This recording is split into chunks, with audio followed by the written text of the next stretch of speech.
उठ जा नालायक, सुबह के 8 बजने को है।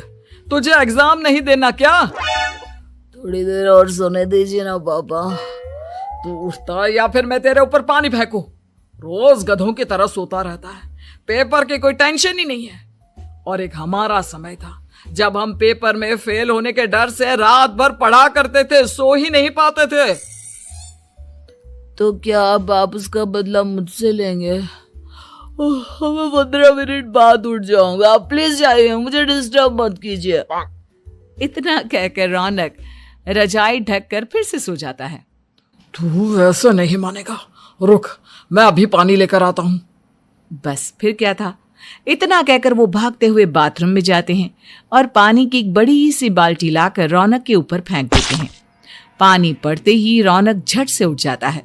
ये आपने क्या किया पापा? अब तो उठेगा नहीं तो यही करना पड़ेगा ना। वैसे थैंक्स डैड, आपके कारण ना अब मुझे नहाने की भी जरूरत नहीं पड़ेगी। चलिए अब आप माँ से बोलकर मेरे कपड़े निकलवा दीजिए, तब तक मैं ब्रश कर लेता हूँ। वैसे कल ना आप एक काम और करना, नहलाने के साथ साथ मुझे ब्रश भी करवा देना। ये ब्रश करने में ना मुझे बहुत आलस आता है। रौनक की बातों से अरविंद का मुंह खुला का खुला रह जाता है।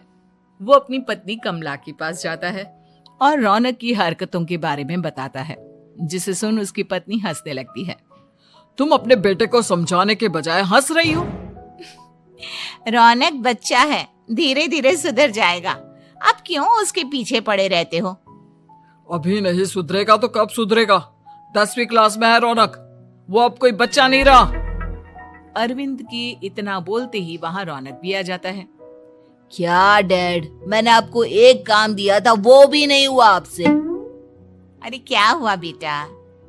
माँ, मैंने डैड से बोला था कि वो आपको बोलकर मेरे स्कूल की यूनिफॉर्म निकाल दे, लेकिन मेरे पीछे पड़ने के अलावा इनसे एक काम ढंग से नहीं होता। देख रही हो कमला, देख रही हो अपने लाडले को? अरे आप चुप रहिए जी। चलो बेटा, मैं तुम्हें कपड़े निकाल कर दे देती हूँ बस। ऐसे ही साल पर साल बीतते जाते हैं, लेकिन रौनक के रवैये में कोई बदलाव नहीं आता। वो पहले से भी ज्यादा आलसी और पूरी तरह अपने माता पिता पर निर्भर हो जाता है। 2 साल बाद पता नहीं कहाँ गायब रहता है पूरे दिन, अब तक तो आ जाना चाहिए था। अरे आप इतनी फिक्र क्यों कर रहे हैं उसकी? दोस्तों के साथ खेल रहा होगा, आ जाएगा अभी। ये कोई टाइम है खेलने का? 10 बजने वाले हैं, इतनी रात में कौन खेलता है? कमला कुछ कहती उससे पहले ही रौनक वहां आ जाता है। मम्मी जल्दी से खाना लगा दो, बहुत भूख लग रही है। तुम्हें तब तक खाना नहीं मिलेगा जब तक तुम बता नहीं देते कि इतनी रात गए कहां से आ रहे हो। ओ प्लीज डैड, अब आप एसी पे प्रद्युमन बनकर मेरे सर पर बंदूक लेकर मत बैठ जाना। अपनी फालतू की बकवास बंद कर और बता कहां से आ रहा है। माँ अब समझाइए ना डैड को। बता देना बेटा, इनको भी तसल्ली हो जाएगी।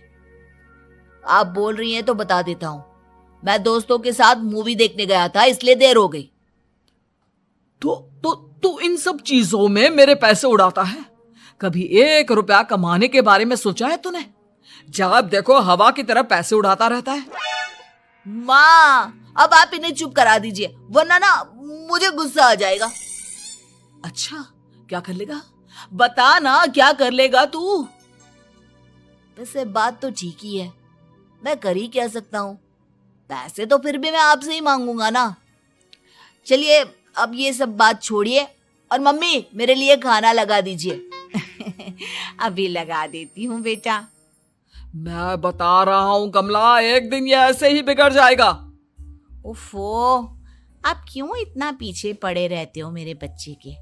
बाद की बात में देखेंगे, अभी आप शांति से उसे खाना खाने देंगे।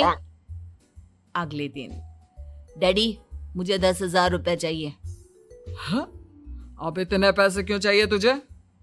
डैड आप बिना सवाल किए कभी पैसे नहीं दे सकते क्या? जब तक तू बताएगा नहीं तुझे पैसे भी नहीं मिलेंगे। अरे अब आप अपने बेटे को पैसे भी नहीं दे सकते? नालायक, तेरी उम्र के लोग नौकरी करते हैं और एक तू है जो नौकरी करने का नाम ही नहीं लेता कभी।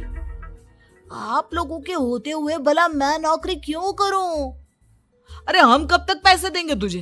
तुझे भी तो अपने पैरों पर खड़ा होना होगा ना। कौन सा उधार के पैरों पर खड़ा हूं?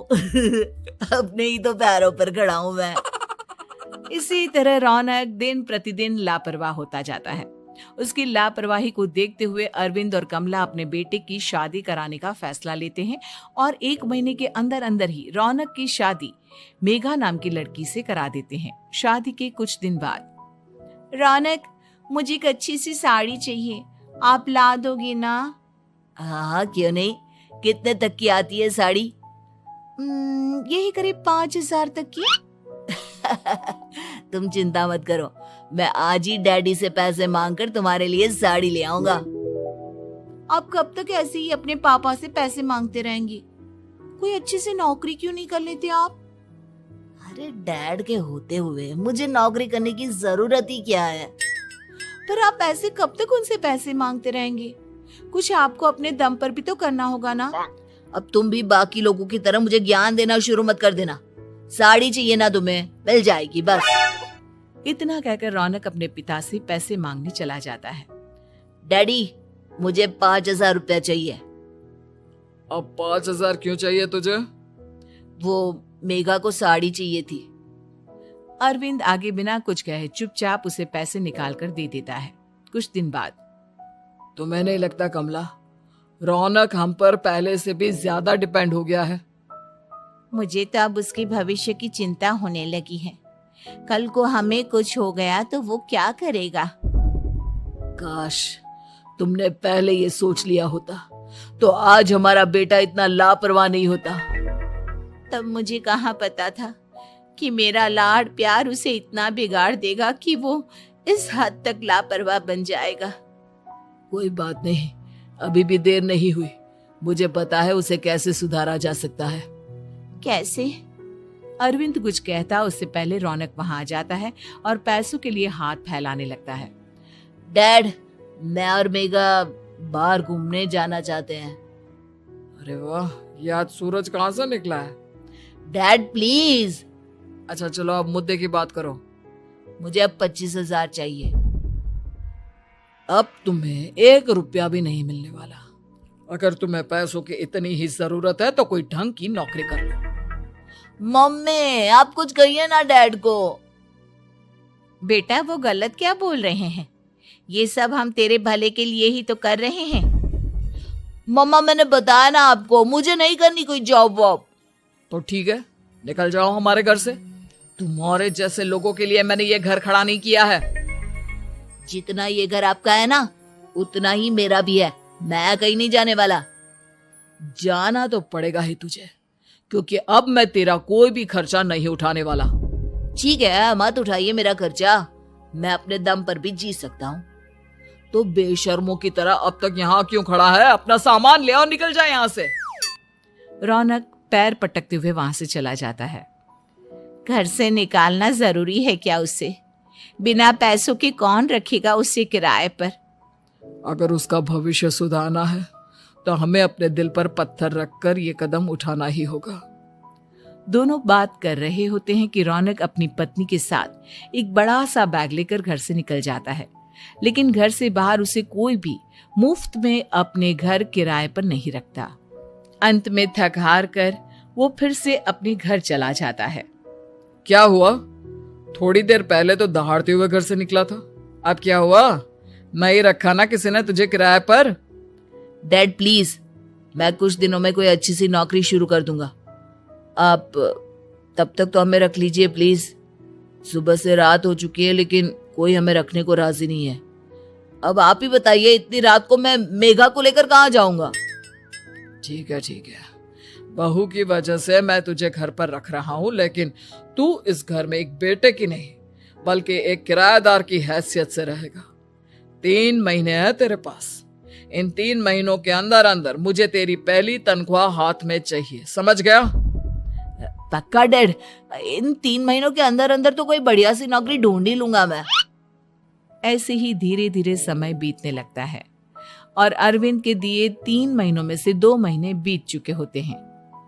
पापा जी ने हमें 3 महीने दिए थे, जिसमें से 2 महीने तो बीत चुके हैं।